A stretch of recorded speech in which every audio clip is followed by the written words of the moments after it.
Of the top 10 most viewed broadcasts in American history, 9 of the 10 are NFL broadcasts, only being topped by the first time that mankind stepped foot on the moon. NFL football on TV is a staple in most households, with an average of just under 18 million fans tuning in for any given regular season game. And the NFL seems like an untouchable behemoth that is only getting more popular by the year, with 165 of the top 200 broadcasts being NFL football in these past 2 years. Americans love watching football on TV, with the Wall Street Journal declaring in 2011 that the NFL is the league that runs TV. So if all this is true, then why did NFL television ratings dip so heavily in the mid to late 2010s? In the 2016 NFL regular season, television viewership for an NFL regular season game dropped 8%, losing around 1.4 million viewers per game. And then in 2017, television viewership for an NFL regular season game dropped by an even greater 9.7%, meaning that a typical game was watched by 1.6 million less people compared to the season before.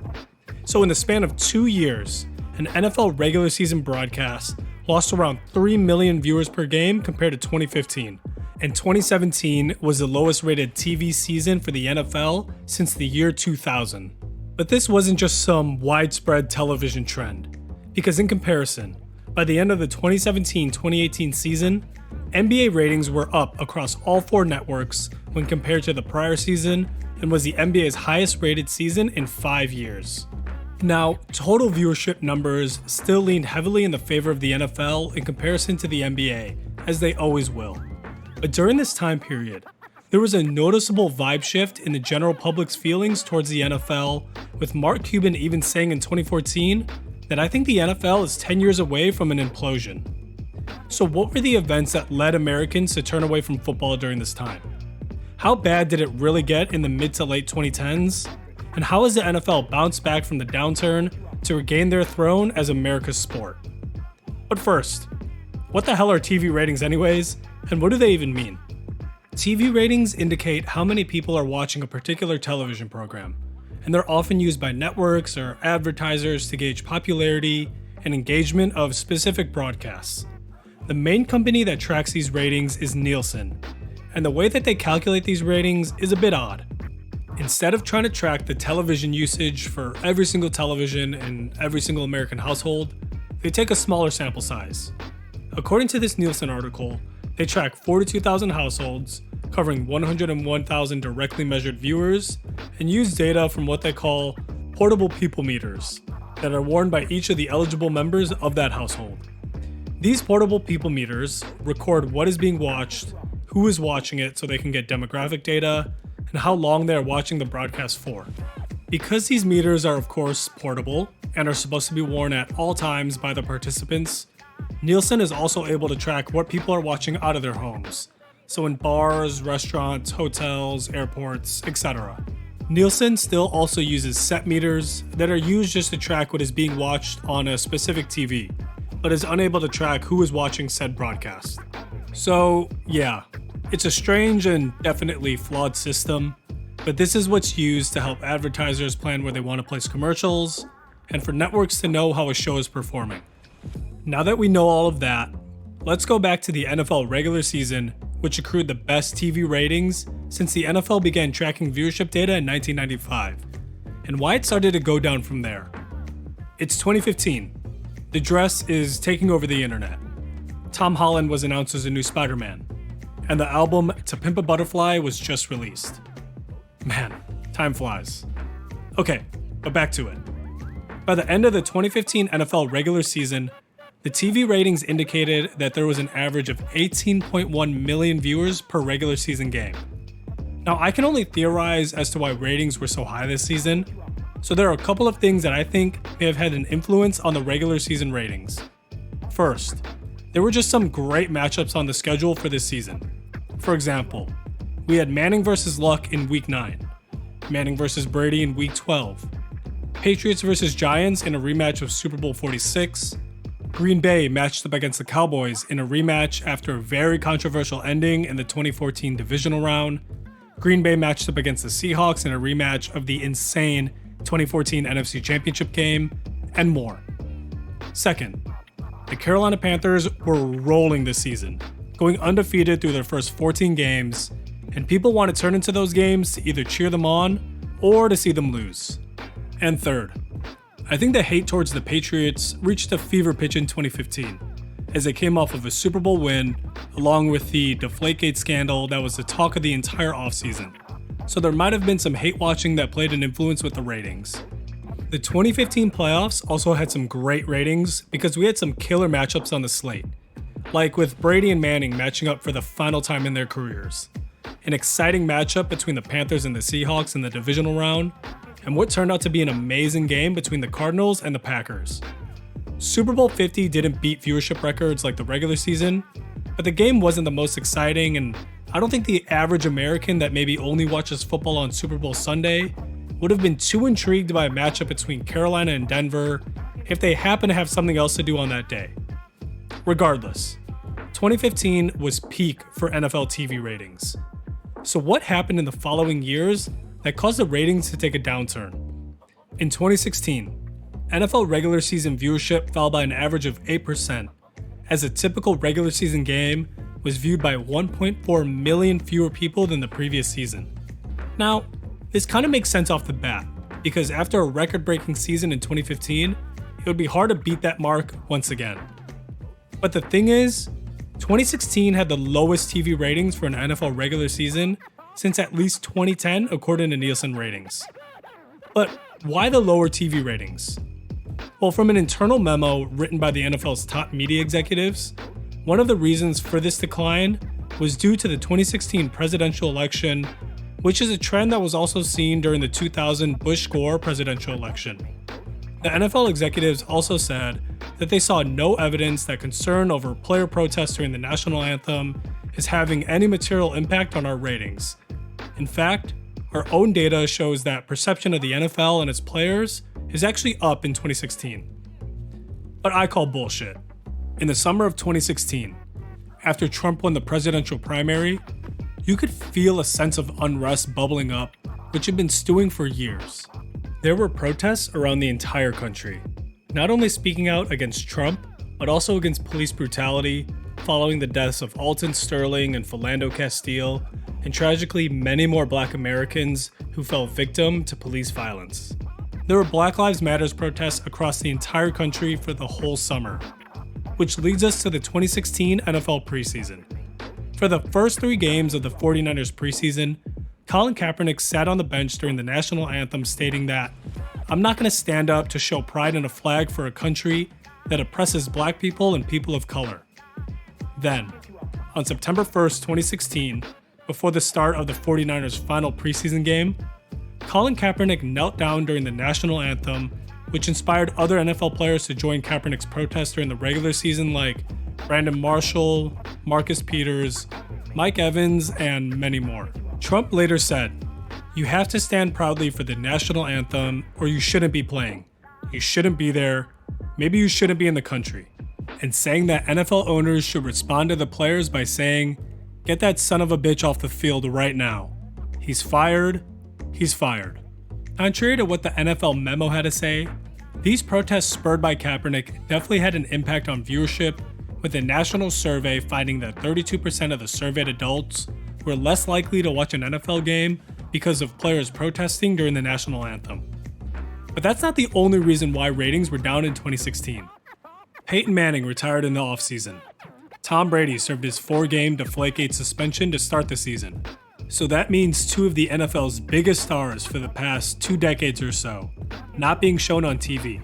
A lot of experts also attributed the decline in ratings as an effect of cord cutting, with a UBS report showing that the decline in NFL ratings was greater among households that subscribe to a subscription video-on-demand service like Netflix, Amazon Prime, or Hulu.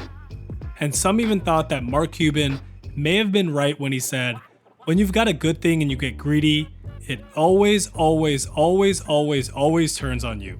That's the number one rule of business, as there was a feeling of oversaturation with the new Thursday Night Football package and Monday Night Football doubleheaders being the main sources of blame. And lastly, many people blame the decline in ratings due to the decline of game quality across the NFL.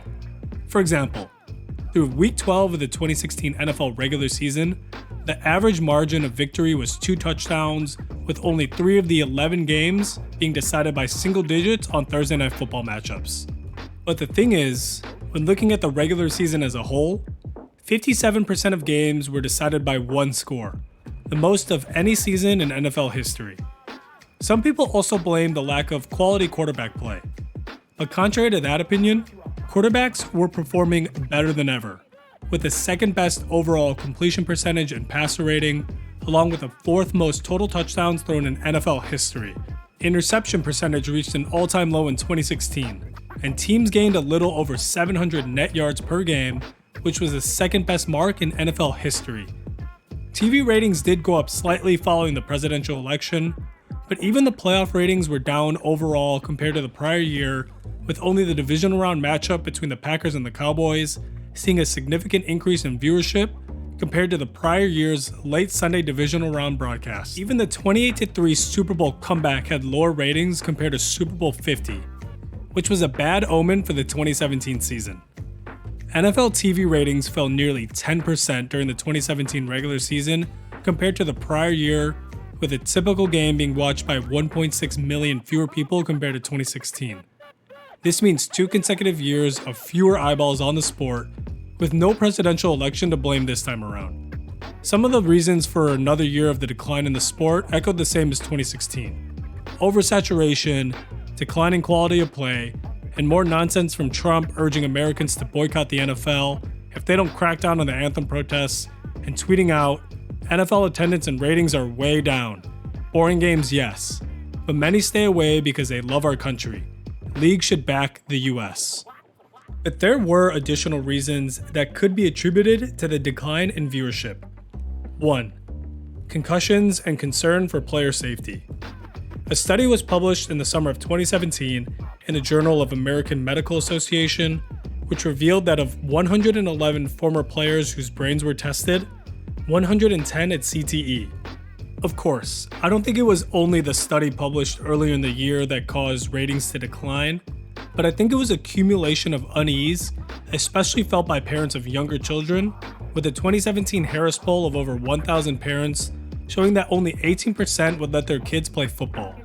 So there could have been a decline in viewership in these households, with parents maybe not allowing their kids to watch football, or kids simply not showing interest in watching NFL football because they themselves don't play. Along with injury concern, there was a trend brewing that the NFL was losing its younger viewing audience. The 2017 season was the 6th straight year that ratings declined in adults from the ages of 18 to 34. At the same time, it felt like the NBA was surging in popularity, especially amongst the younger audience demographic, with the NBA experiencing an increase in viewership during the 2017 season compared to the prior years across all 4 of their networks, and a 14% increase within the 18 to 34-year-old demographic. This was another season of a heated rivalry between the Cavs and the Warriors, with their 3rd final series in a row topping the 2 previous seasons with an average of 20.38 million viewers per game. The NFL playoffs didn't have the same luck, with the wildcard ratings down 14% compared to the prior year, along with the rest of the playoffs, including the Super Bowl between the Patriots and the Eagles, down in viewership compared to the 2016 playoffs. There was also a lot of quote-unquote blame being put on Red Zone, and how that program was taking away viewers from traditional broadcasts, and how the Red Zone could be changing the way that fans prefer to watch games. Rather than sitting through an entire 3-hour broadcast, they could now get the highlights of each game fed directly to them in one place. And this season also brought up concern around illegal streams. Cable and DirecTV's Sunday Ticket is expensive, especially for younger fans. So these fans turn to friends or family to mooch a login for Sunday Ticket, or try to find links on Reddit or Twitter to illegal streaming sites where they can watch these games for free. Even back in 2017, Marshawn Lattimore was tweeting out, "Who got an NFL Sunday Ticket login? LOL." And that's someone who just signed a 4-year, $15 million contract. Just like every time NFL ratings slide, it's never just one reason, and it's never isolated within one season. It's accumulation of events across multiple years that lead to a decline in viewership.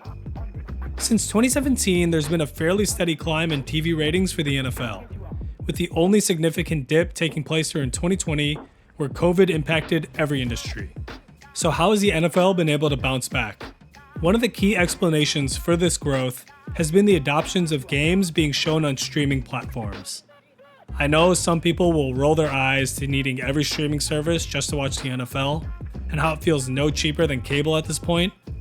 But in my experience, being able to stream Sunday Night Football on Peacock and Thursday Night Football on Amazon Prime have been the easiest ways that I've been able to watch NFL games, if you know what I mean. I also think starting in 2018, a new era of stars were ushered into the NFL, with Patrick Mahomes bursting onto the scene that season, along with Josh Allen and Lamar Jackson in the following year, and then Burrow, Tua, Herbert, Hurts, and many more quarterbacks being drafted in subsequent seasons.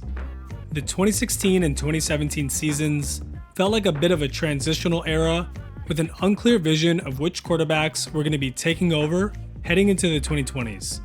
Of the top 5 passers in the 2016 and 2017 seasons, all but 2 were 30 plus years old, with the only 2 other quarterbacks being 28-year-old Kirk Cousins and 29-year-old Matt Stafford. And another thing that is very common to see when people try to explain the rebound of TV ratings for the NFL in the past few years is a scarcity of games during the regular season. Compared to the NBA and the MLB, the NFL regular season is taken much more seriously, with many fans not caring about the regular season for those other 2 sports outside of marquee matchups. Because there are only 17 games in an NFL regular season, each of those games feel hugely important, and the discourse following the game, whether good or bad, makes us want to see what happens in the following week for our favorite teams. But the funny thing is, compared to the claims of oversaturation causing the decline in TV ratings during 2016 and 2017, nothing has changed schedule-wise. We still have full Sunday slates, Monday Night Football, Thursday Night Football, and even Friday night matchups like the Chiefs and the Chargers playing in Brazil, just like the Eagles and Packers last year. And even though Red Zone is seemingly getting more popular by the year, and those viewership metrics don't show up for ratings on traditional network broadcasts, things continue to keep trending upward. The NFL has also made a concerted effort to win back its younger fan base. Of course, they were thrown a bone by being able to show Taylor Swift on TV broadcasts and usher in a new generation of potential fans that they would have likely never been able to tap into.